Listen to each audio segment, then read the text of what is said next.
Bonjour à tous, rebonsoir.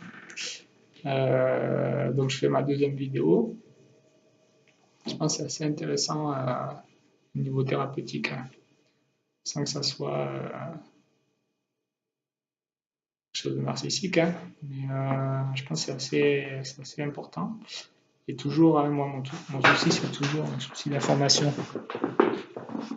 Et, et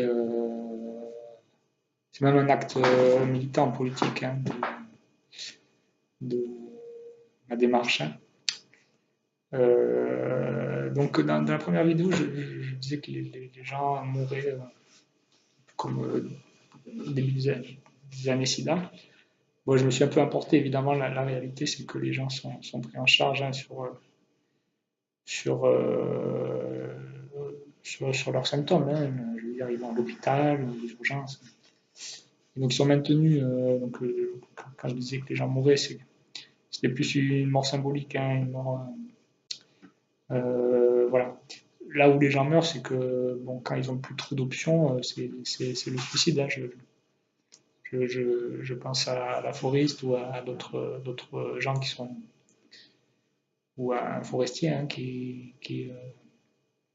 en fait, il n'avait pas trop le choix, quoi. Il voyait pas trop le choix. Voilà. Voilà, c'est une petite rectification. Et donc c'est voilà.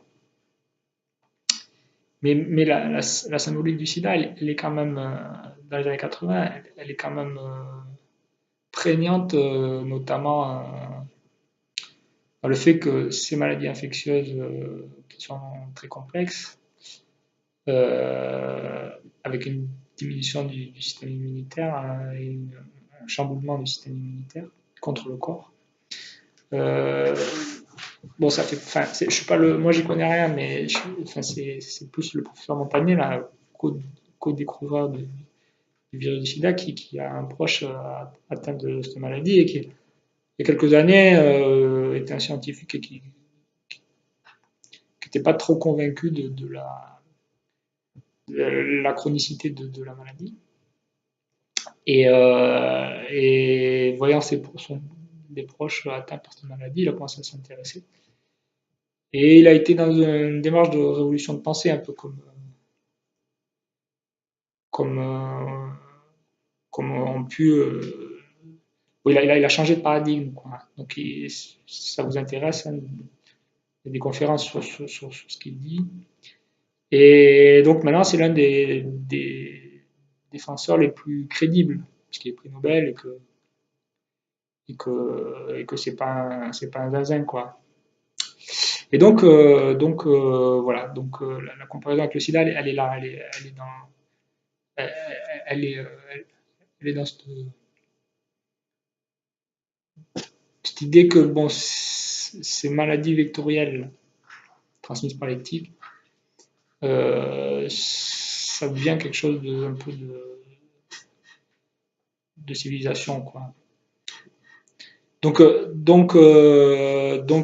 dans le déni aussi, puisque début des années 80, les gens ne savaient pas trop de quoi ils souffraient, quoi. Et je pense que la lutte des années 80, elle a été exemplaire parce que c'est les malades qui ont alerté les autorités, qui ont alerté les scientifiques, qui ont alerté les citoyens. Donc c'est une lutte d'association de malades, hein.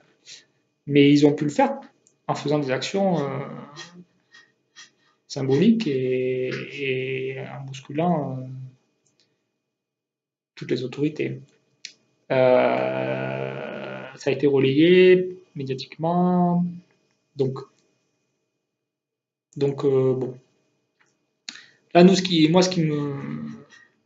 m'intéresse moi dans ce genre de lutte, c'est que les associations de malades ont toujours un grand poids dans le handicap. Moi, j'ai travaillé 15 ans dans le handicap. Ce sont des associations qui gèrent les centres, qui gèrent le conseil d'administration. Bon. Donc, finalement, la solution, je pense que dans toute maladie ou dans toute Tout handicap, ça vient des malades et des citoyens qui s'organisent.